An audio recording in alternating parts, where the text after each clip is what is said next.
एक वकील आता है और एक पेपर देता है जज साहब को, SC/ST एक्ट की स्पेशल कोर्ट है, पेपर देता है कि ये सीमा कुशवा इसमें वकील नहीं हो सकती क्योंकि ये प्रोसिक्यूशन का केस है।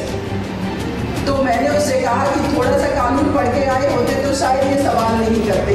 अपनी सुपीरियरिटी कॉम्प्लेक्स बड़ा एरोगेंस अपने पास रखो, तो उसका ईगो हर्ट किया। मैं देख लूंगा, मैंने कहा SC/ST एक्ट में ये प्रोविजन है कि कोई भी विक्टिम है वो अपना प्राइवेट काउंसिल रख सकता है और हमारा ये राइट है कि मैं ये ड्यूटी निभाऊं और इस व्यक्ति का ये राइट है कि ये अपने राइट का उपयोग करके मुझे काउंसिल बनाए। तो जब उसका ये ईगो हर्ट किया, चिल्ला करके झुंझला करके चला गया। उसका नाम है तरुण हरी शर्मा, शराब पी करके घूमता रहता है वहां पर, मुझे बाद में मुझे पता चला। उसके बाद फिर से सुनवाई शुरू हुई 10-15 मिनट के लिए, जज साहब ने मैटर को एडजर्न किया सुनवाई को। उसके बाद फिर से सुनवाई जब शुरू होती है तो 20 मिनट बाद उस व्यक्ति का फादर आता है और कहता है कौन सीमा है, अपनी सीमा में रहे, दायरे में रहे, मैं देख लूंगा। दिल्ली का वकील हाथरस में केस नहीं लड़ सकता। मैंने कहा मैं दिल्ली की नहीं, अपनी देश की नागरिक हूँ और तुम कौन हो रोकने वाले। ये बात इसलिए बता रही हूँ कि मेरे साथ भी क्या हो रहा है।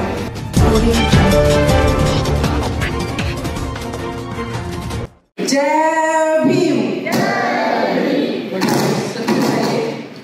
मैं अभिरामी जी को शुक्रिया अदा करती हूँ कि उन्होंने आज हमारी बेटी, हमारे देश की बेटी, जिसको लोगों ने रात के समय 2:30 बजे जला दिया। जब मैं वो वीडियो देख रही थी उस समय मैं वहां नहीं थी, हालांकि उस केस को मैं पहले से ही फॉलो कर रही थी। भारत में जहां पर भी क्राइम होता है, हमारी कोशिश होती है कि किसी न किसी माध्यम से अगर मेरे तक पहुंचता है तो मैं उस जगह नहीं पहुंचती हूँ, लेकिन मेरी कोशिश होती है कि वो जो थाना है वहां पर SP हैं, DSP हैं, उनसे बात करूं, उनसे मैं स्टेटस मांगूं कि केस में क्या हो रहा है। वैसे ही मैं अपनी मनीषा के केस में कर रही थी। मैं यहाँ नाम ले सकती हूँ, मुझे फर्क नहीं पड़ता है। परिवार को दबाने के लिए आपने कानून बना दिया कि पीड़िता का जो नाम लेगा वो क्राइम कर रहा है। जो बड़ा क्राइम है उसको छुपाने के लिए, दबाने के लिए इस झूठे कानूनों पे हम भरोसा नहीं करते। रात में जब वो मैं वीडियो देख रही थी, 29 तारीख को मैं मनीषा से मिलने जाने वाली थी सफदरजंग अस्पताल में। 28 तारीख को मैं फेसबुक पर लाइव आई थी। पता चला मुझे एक न्यूज चैनल के माध्यम से कि मनीषा की डेथ हो चुकी है। मैं नहीं मानती कि उस बेटी की ये डेथ ऐसे ही हो गई। डेथ शब्द नहीं है, वो मर्डर है। वो सिस्टम के द्वारा, उन लोगों के द्वारा मर्डर है जो 4 लोगों ने गैंग रेप किया। जब वो 2:30 बजे रात को उस बेटी को जलाया जा रहा था तो वो सिर्फ मनीषा की डेड बॉडी नहीं थी, हमारे देश के दलित समाज के नागरिकों की आइडेंटिटी, उनकी गरिमा को जला रहे थे आप। हमारे देश की 49% महिलाओं की आबादी की गरिमा को जला रहे थे आप। किस लिए जला रहे थे? सच को छुपा सके। किस लिए जला रहे थे? लॉ एंड ऑर्डर का झूठा बहाना बना करके कि कहीं ऐसा ना हो कि एक बहुत बड़ा आंदोलन खड़ा हो जाए। लेकिन मैं सैल्यूट करती हूँ उन भाइयों को जो दिल्ली में सफदरजंग अस्पताल के बाहर और पहले दिन से उस बिटिया के जस्टिस के लिए लड़ रही थी। सैल्यूट करती हूँ मैं उस परिवार को। हालांकि मैंने उस परिवार की आंखों में देखा है, जब मैं पहली दिन वहां पर गई थी मुझे नहीं जाने दिया। ADM से झगड़ा हुआ, काफी झगड़ा हुआ, लेकिन उसके बाद जब मैं 3 तारीख को वहां गई, मैंने देखा जो उस परिवार के आंखों में जो दहशत थी, ये दहशत किसी और ने नहीं, हमारे सिस्टम ने उनके अंदर दी हुई है। वो ये नहीं बता पा रहे थे डर के वजह से कि मैडम हम अभी अपने आप को बचाएं, अपनी बेटी को न्याय दिलाएं। हम सभी ने देखा मीडिया में क्या चला, एक नैरेटिव गढ़ा गया। 14 सितंबर 2020 को उस बिटिया के साथ अपराध होता है और उसमें से जो 4 इसमें एक्यूज हैं, जो कल्प्रिट हैं, उसमें से एक कल्प्रिट का जो फादर है वो उसी चंदपा थाने में जॉब करता है। आप सोचिए, एक तो वो पीड़ित वाल्मीकि समाज से आने वाला परिवार, गरीब परिवार जिसको समाज में इक्वलिटी नहीं दी गई, और जो एक्यूज है उनके परिवार के सदस्य चंदवा थाने में नौकरी कर रहे हैं, क्या उनकी सही से एफआईआर लिखी जाने की संभावना है? ये संभव नहीं था। जब वो बेटी के ब्रदर और मदर वहां पर लेकर के गए उस बेटी को, आप देखेंगे जब वो वीडियो, अगर सभी ने देखा, हम सब लोग उस घटना से वाकिफ हैं, जमीन में फर्श पर उस बेटी को लिटाया गया है। कांस्टेबल खड़े होकर के वहां पर पूछ रहे हैं कि तुम्हारे साथ क्या हुआ, और वो बेटी बोल रही है कि जबरदस्ती की गई, और अगर हमने जबरदस्ती से अपने आप को बचाने की कोशिश की तो मुझे मारने की पूरी कोशिश की गई, गला दबा दिया। जिस थाने में वो पीड़िता ये बात बता रही है, फिर क्यों एफआईआर में धारा 376 नहीं लगाई गई? और आप परिवार पर एलिगेशन लगा रहे हैं कि रेप नहीं हुआ है, बलात्कार नहीं हुआ है, कंपनसेशन के लिए उन्होंने झूठी एफआईआर कराई है।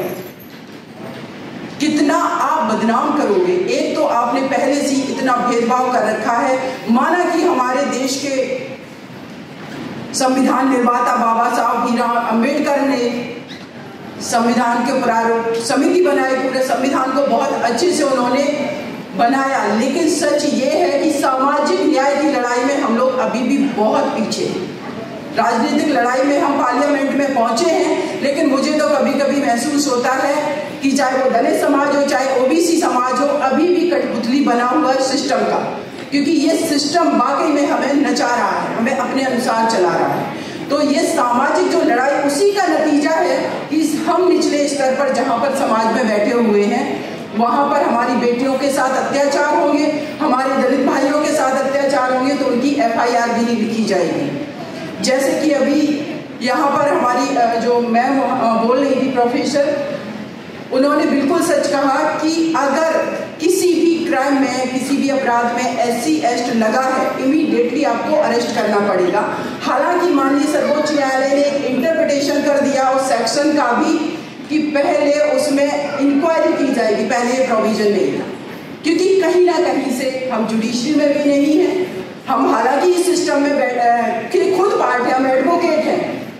मैं माननीय सर्वोच्च न्यायालय के जो इंटरप्रिटेशन होते हैं, जो कानूनों का आप निर्वचन करते हैं, हमारे पार्लियामेंट में बने स्ट्रॉन्ग कानून को आप निर्वचन के द्वारा कमजोर कर देते हैं। और वही SC ST एक्ट के साथ हुआ कि पहले इंक्वायरी होगी, उसके बाद अरेस्टिंग होगी। जो इसमें मेन एक्यूज है लड़का संदीप सिंह, उसकी गिरफ्तारी 20 तारीख को होती है, ना कि 14 तारीख को, जबकि 14 तारीख को वो पीड़िता थाने में बोल रही है, पहली बार अपनी माँ को, अपने भाई को बता रही है।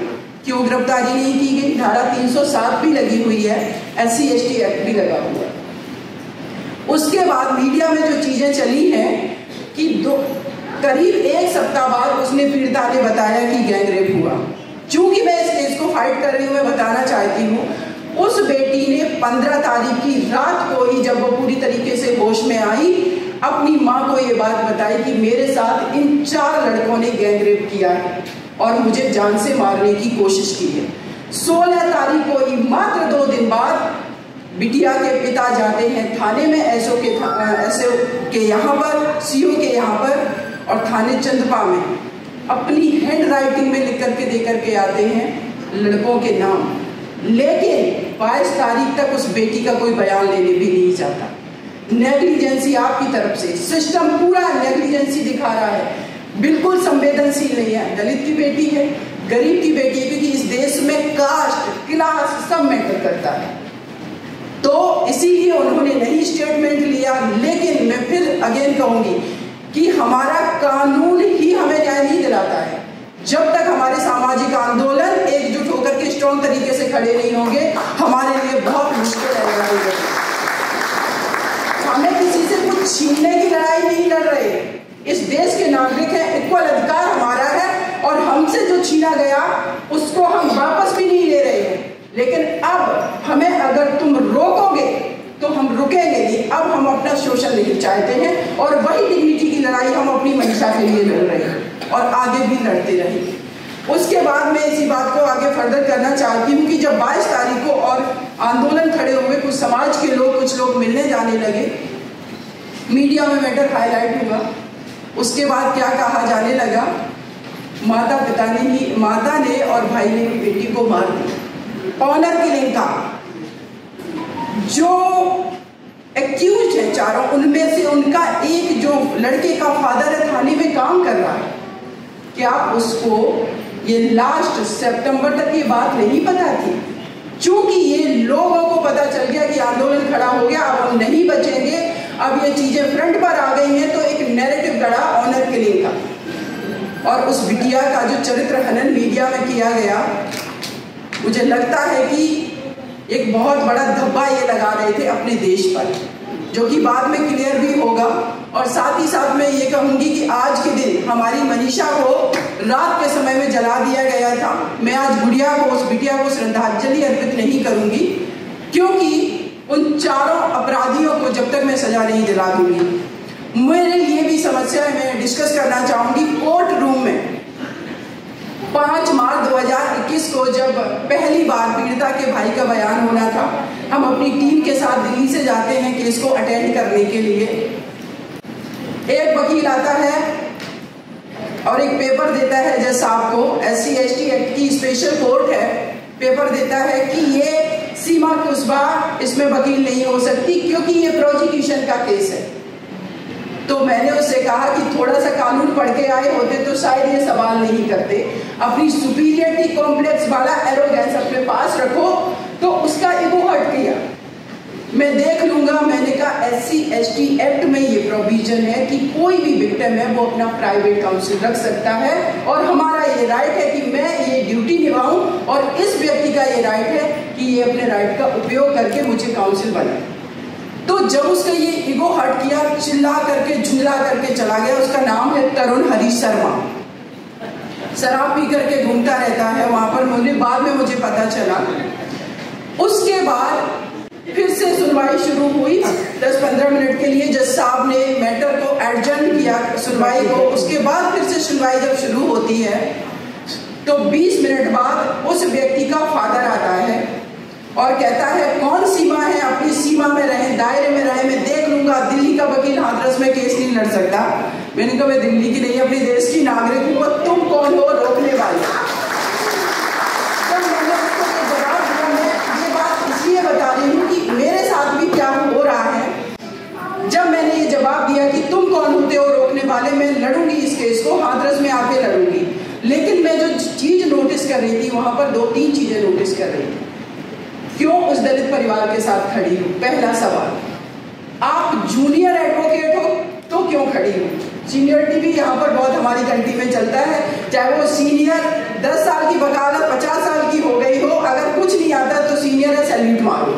ये मुझे लगता है यहाँ पर मेरे जितने भी यूथ बैठे हुए, मैं कहूँगी सीनियरिटी जूनियरिटी रिस्पेक्ट करो, लेकिन नॉलेज इन्फॉर्मेशन हमारे पास भी है, हम भी इक्वली डिफीट कर सकते हैं।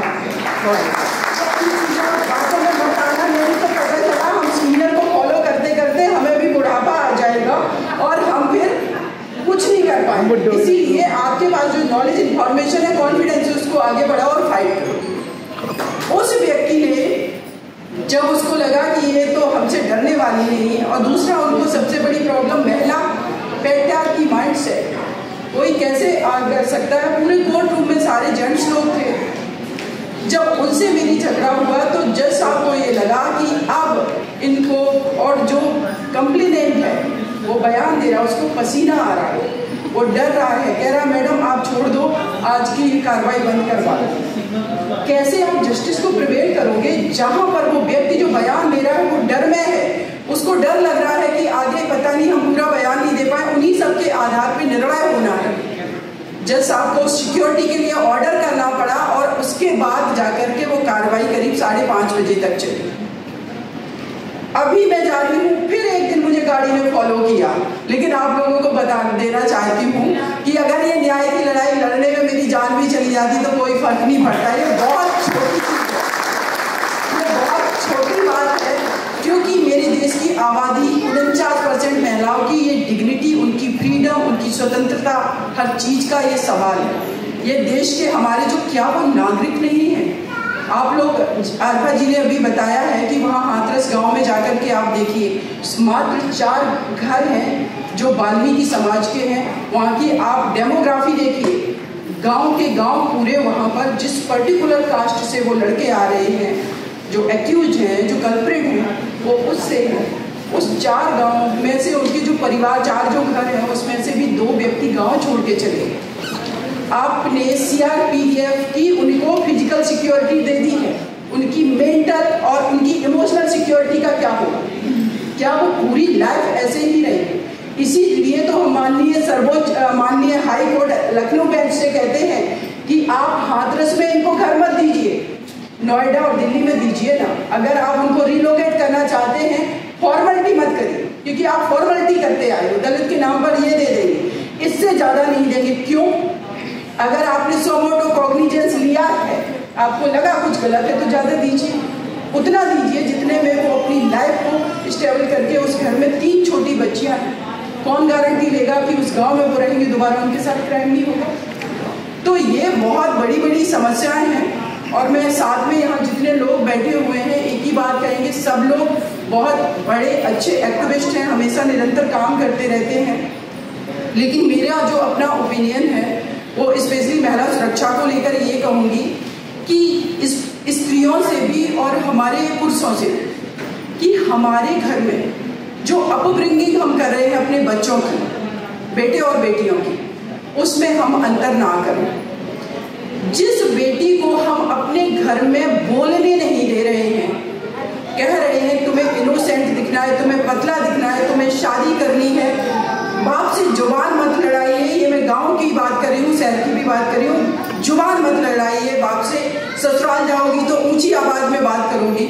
जिस बेटी को आपने घर में नहीं बोलने दिया, आप उम्मीद करते हैं कि वो बाहर जा करके कोई उसको छेड़ेगा, वो जवाब देगी, वो रिएक्ट करेगी। आपकी बेटी को आप पहले घर में बोलने दीजिए। अगर आपका बेटा इक्वल तरीके से बाहर निकल रहा है, जिम जा रहा है, स्पोर्ट्स खेल रहा है, तो उसको भी जाने दीजिए। क्योंकि अगर आपने सिर्फ उसको 10th 12th ग्रेजुएशन या मैं कहूँगी PhD भी करा दिया, तब भी वो कॉन्फिडेंस नहीं आएगा अगर उसको एक्सपोजर नहीं मिलेगा। इसलिए अपने घर के बच्चों को बाहर निकालिए, उनको दुनिया देखने दीजिए, उनको खुद अपने आप से लड़ने दीजिए। सारी लड़ाई हम ही लोगों को नहीं लड़नी, हमें अपने घर में ऐसे बच्चे तैयार करने हैं जो अपने हिस्से की लड़ाई खुद लड़ना सीखे।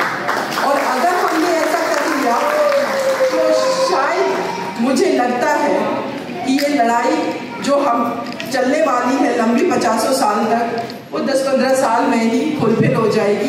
क्योंकि हमारे आपके घरों में जो बेटियां आज पढ़ रही हैं, वही आगे आएंगी और वही इस समाज का निर्माण करेंगी और एक अच्छा भविष्य, अच्छा भारत बनाएंगी।